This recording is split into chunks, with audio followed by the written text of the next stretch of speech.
In Lesson 4-1, we will discuss right triangle trigonometry. Our learning target for today will be for students to be able to find values of trigonometric functions for acute angles of right triangles. First of all, what in the world is trigonometry? The word trigonometry means triangle measure. In this unit, we will be studying trigonometry as the relationships amongst the sides and angles of the triangles, as well as a set of functions defined on the real number system. Below, I have given you a right triangle, and a review from geometry tells us that if we're given an angle A, right here, we're using A as our reference angle. So in other words, if I label that angle theta, theta is a symbol, a Greek symbol, often used to refer to the measure of an angle. And in this triangle here, the side opposite of theta is A. The side opposite of B is B, and the side opposite of C is C. Now here they call this the side adjacent, and it's adjacent to angle A. The side across from or opposite from angle A is the opposite side, and then the side opposite of the right angle is always referred to as the hypotenuse, or the longest side in the right triangle. Now, sides A and B can be flip-flopped because if they're often referred to as the legs, and the legs are going to be the two sides of your right triangle that aren't the longest. If I made a separate right triangle and put theta up here, and C right here and A right here, then this side would be considered opposite. It's opposite of theta. This side would be the adjacent side. And then again, the side opposite of our 90-degree angle, or the longest side, is always called our hypotenuse. So there's two ways I can draw that triangle there, that right triangle, where we have theta as one of our acute angle measures. And we know theta is acute because we can't have more than one right angle in any given triangle. Our focus today will be on using the side measures of a right triangle and a reference angle theta. And in this diagram, theta would go either right here. Actually, it will go in the corner here. We can't really put theta at the top because then, like I said in the last slide here, if I put theta at the top of our triangle, then this would be the opposite side, and this would be the adjacent side, and this would be the hypotenuse. Okay, so based on how they have the sides of our triangle labeled, we know theta always has to be across from the opposite side. And here we are defining the 6 trigonometric functions. We have sine, which is opposite divided by hypotenuse. So the sine of an angle theta, an acute angle theta, is the length of the opposite side divided by the hypotenuse, the length of the hypotenuse. Cosine of theta is equal to the length of the adjacent side divided by the hypotenuse. Tangent of theta is equal to the opposite side divided by the adjacent side. And then they have these 3 other functions over here, which are often referred to as our reciprocal functions. Those are cosecant, secant, and cotangent. And the reason why they're called the reciprocal functions is because if you look at the ratios I have written down for sine, cosine, and tangent right here, right? Cosecant, right here, cosecant is the reciprocal of sine. You can see that the numerator and denominator have been switched. Here I have opposite over hypotenuse. Here I have hypotenuse over opposite. So if you know the ratio for the sine of theta, then cosecant of theta is just the reciprocal of that ratio. cosine of theta is equal to adjacent over hypotenuse, whereas secant is the reciprocal of that, which is hypotenuse over adjacent. And cotangent right here is referred to as the reciprocal of tangent, which is adjacent over opposite. So some students have a hard time with knowing which functions are paired together. A lot of students seem to think that sine and secant are reciprocals of each other because they both start with s, but that's not true. Okay, sine is the reciprocal of cosecant. Sine starts with s, cosecant starts with c. Cosine has a reciprocal that is called secant, and cosine starts with c, secant starts with s. Tangent and cotangent are a little easier to remember because the word tangent is in the word cotangent, so we know that those two functions are reciprocals of one another. On the last slide, we discussed how the cosecant, secant, and cotangent functions, I should put cotangent functions, are called reciprocal functions. Now, because sine and cosecant are considered reciprocal functions, another way that we could write sine is the reciprocal of cosecant. So if I take the reciprocal of cosecant, cosecant is 1 over cosecant. Okay? The reciprocal of cosecant, if I have cosecant x, if I want to take the reciprocal of that, that is going to be, the reciprocal would be 1 over cosecant. Now, the value of cosecant then is going to be the reciprocal of sine, which they have here. If sine and cosecant are reciprocals of one another, then sine can be written as the reciprocal of cosecant, which is 1 over cosecant, and cosecant can be rewritten as the reciprocal of sine, which is 1 over sine. Same thing goes for our other two pairs. Cosine is the reciprocal of secant, so cosine can be rewritten as 1 over secant x, and secant can be rewritten as 1 over cosine of x. Tangent could be rewritten as 1 over cotangent, whereas cotangent is the reciprocal of tangent, so you could rewrite it as 1 over tangent. So I'm just rewriting these 6 trig functions in terms of their reciprocal functions versus writing them as opposite over hypotenuse or adjacent over hypotenuse, and writing them out as in terms of the ratios of their sides. I'm rewriting them in terms of their reciprocal functions. So how in the world are you going to remember all of this? Well, there's an acronym called SOHCAHTOA.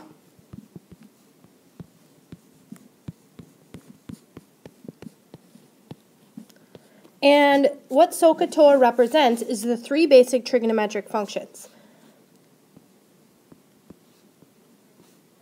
Sine of theta, your acute angle, is opposite over hypotenuse. So where you're getting the SO from is sine, the O comes from opposite, and the H comes from hypotenuse. So sine of theta is opposite divided by hypotenuse. The cosine value, cosine of theta, is adjacent divided by hypotenuse, which the C comes from cosine, A comes from adjacent, and H comes from the hypotenuse. Tangent of theta is opposite over adjacent. In tangent, or in TOA, T stands for tangent, O stands for opposite, A stands for adjacent. So TOA stands for tangent equals opposite over adjacent. If you can remember these 3 trigonometric functions, then the other 3 trigonometric functions, secant, cosecant, and cotangent are just the reciprocals of these three functions here. In example 1, we're asked to find the values of the trigonometric ratios. The question is asking us to find the exact values of the 6 trigonometric functions of theta. Now, given this right triangle, we are going to find or evaluate the 6 trigonometric ratios. So, if I'm going to write sine of theta and cosine of theta and tangent of theta, I'll start with those 3 basic trigonometric functions. We learned on the last slide that sine is the SO part of SOHCAHTOA, which is opposite over hypotenuse. And to write out the ratio for sine of theta, we are going to take the side opposite of theta divided by the hypotenuse. So first of all, I'm going to go in my right triangle and figure out what side is opposite, what side is adjacent, and what side is the hypotenuse in my right triangle. Well, if I go straight across from theta, that is my opposite side. If I go straight across from my 90-degree angle, that's my hypotenuse, and the remaining side is then my adjacent side in my right triangle. So sine of theta is opposite divided by hypotenuse, which is 5/13. The side opposite of theta has a length of 5. The hypotenuse has a length of 13, so our ratio is 5/13. Cosine of theta is adjacent over hypotenuse. That's that Ka portion of SOHCAHTOA, C-A-H, whereas sine was S-O-H. So Ka. And then the adjacent side divided by the hypotenuse is going to be 12/13. And tangent of theta is going to be the opposite side over the adjacent side. That's our TOA part of SOHCAHTOA, T-O-A. And that ratio would be the opposite side, which is 5, divided by the adjacent side, which is 12. Now, we have our 3 trigonometric functions written out here, but then we have to find the remaining 3, which are just the reciprocals of sine, cosine, and tangent. And I will go ahead and complete those next 3 ratios on the next slide. So in the last slide, we figured out the values of sine, cosine, and tangent. And now we need to know the reciprocal values, which are cosecant, secant, and cotangent. Now remember that cosecant, CSC, of theta is the reciprocal of sine. So if I go ahead and label my sides again, opposite, adjacent, and hypotenuse, instead of having opposite over hypotenuse, which is the ratio for sine, cosecant is the reciprocal of that. So I would say cosecant is hypotenuse over opposite.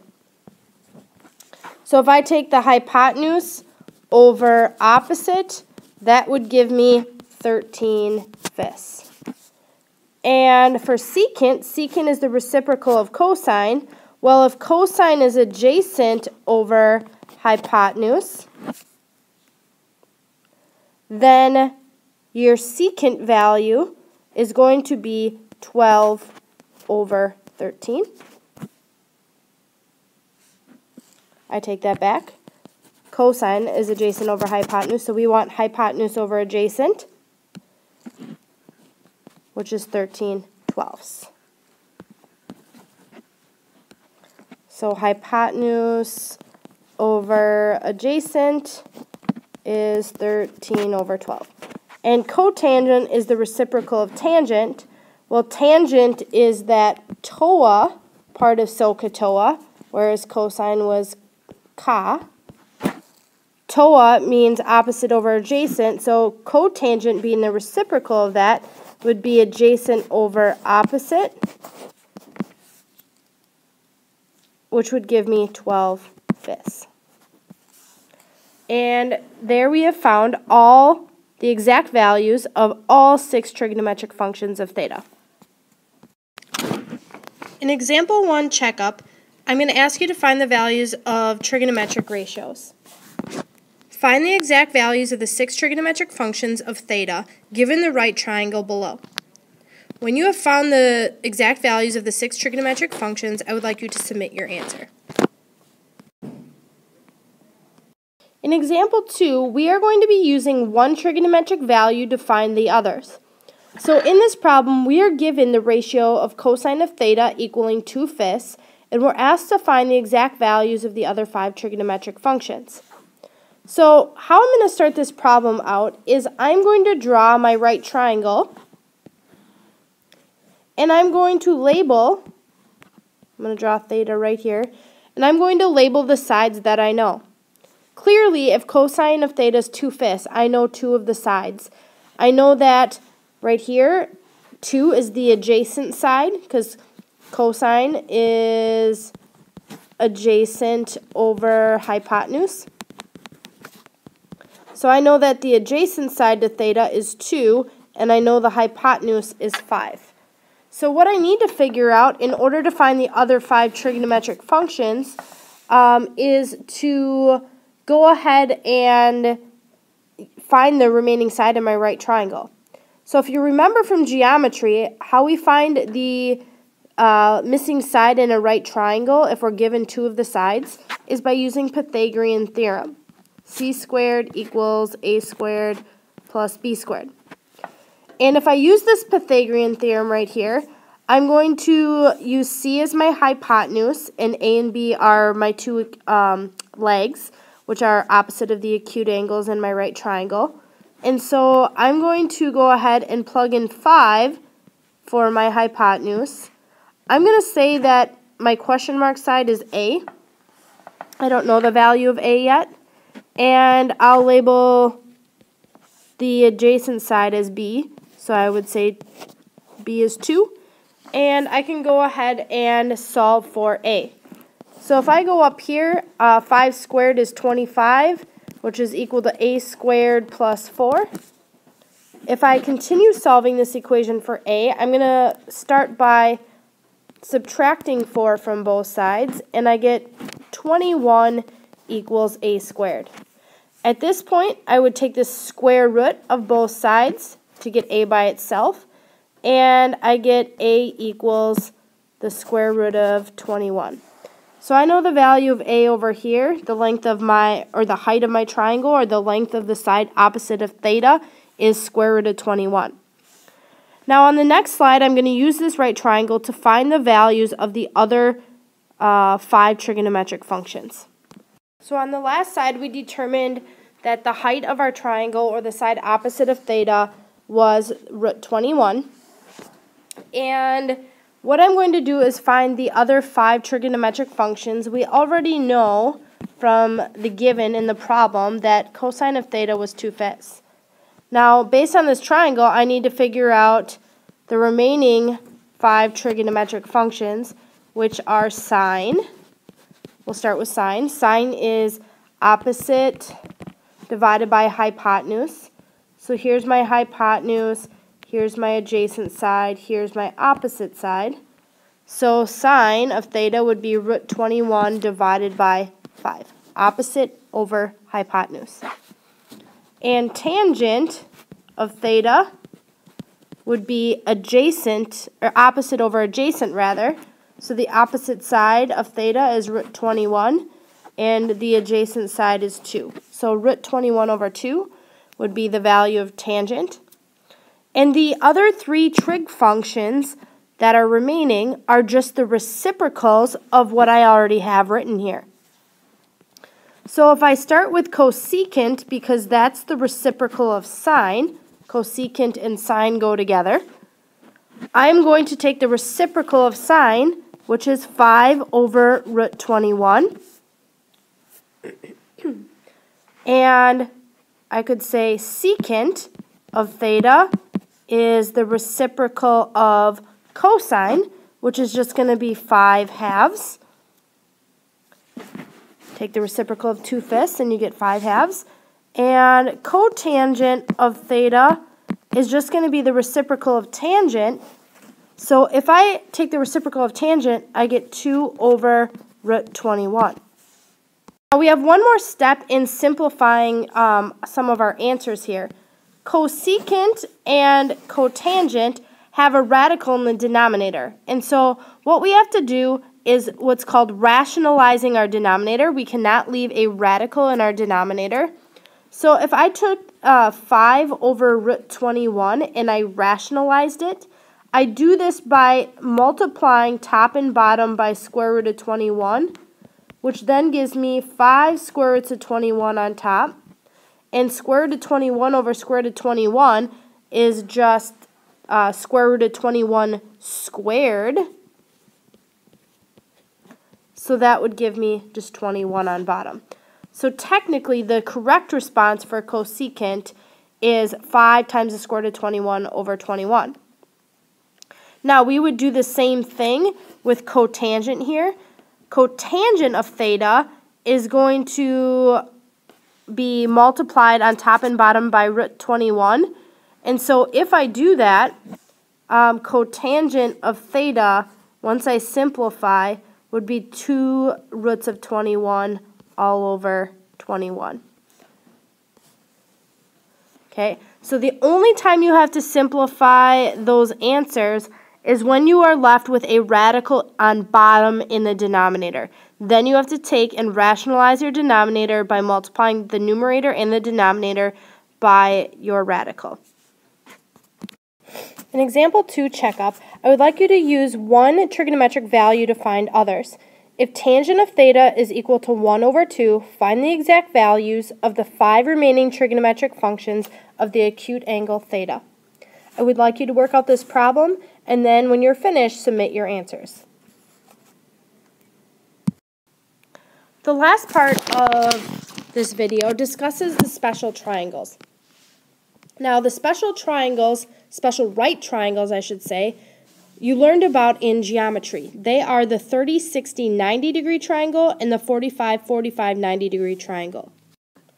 Now, I've had these triangles labeled below here, and I did not give them any specific side lengths.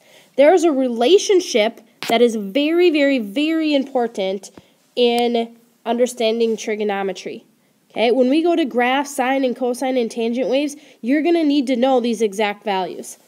So what I need you to do is look at the 45, 45, 90 degree triangle here.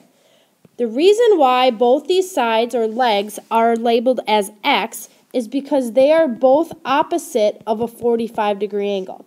So in any triangle, the sides opposite of the angles are, their lengths depend on what the measure of the angle is opposite of them. Since these angles here are congruent, then the sides opposite of those angles are congruent. This is considered a right isosceles triangle. So just throwing in some geometry vocabulary, isosceles means 2 equal sides in a triangle, and we know that right here and right here, these sides of our triangle are equal. Now, in a 45, 45, 90 degree triangle, the hypotenuse is going to be x times the square root of 2. So whatever your legs are measured, whatever these congruent sides, whatever that length is, your hypotenuse is going to be that length times the square root of 2. Now, in a 30, 60, 90 degree triangle, the ratio is a little different. The side 30 right here is our smallest angle in our triangle. The side opposite of 30 is what's going to be called the short leg. This is the shortest side in the triangle. The side opposite of 60, it's what's called the long leg. Of the 2 legs in our right triangle, that is the longer of the 2. The side opposite of 30 is referred to or considered the short leg. And then obviously opposite of 90 is always considered our hypotenuse.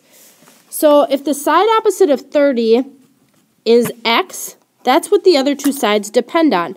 Whatever your short leg is, whatever that length is, x, then the side opposite of 60 is square root of 3 times that value, and your hypotenuse is going to be twice your short leg. So whatever that side opposite of 30 is, your hypotenuse is double that. And the side opposite of 60 is square root of 3 times that short leg. Now this is very, very, very important in understanding trigonometry. You're going to come back to these exact values probably thousands of times in this unit. So it's very important that you understand these special relationships in these two triangles. Now, before we finish up here, we need to discuss how to evaluate some of these triangles here. So you can ignore in this table, you can ignore these measures right here. Those are radian measures. Radians is one way that we can measure an angle other than degrees. And we haven't talked about that yet. So I'm going to ignore that for the time being. We'll come back to that later on in the chapter. But what I want you to look at right now is how to find the sine of all these angle measures right here. Okay? If I asked you for the sine of 30 degrees, for instance, the sine of 30 degrees, well, 30-degree angle is right here, right? Sine of 30. And sine is opposite over hypotenuse. So if I took x and divided it by 2x, x is the length of the side opposite of 30, and then the hypotenuse is 2x, my x's could cancel out here and leave me with a 1 in the numerator and a 2 in the denominator. So that's why they get sine of 30 is 1/2. It does not matter what the value of x is. This ratio in any triangle is always going to be 1/2.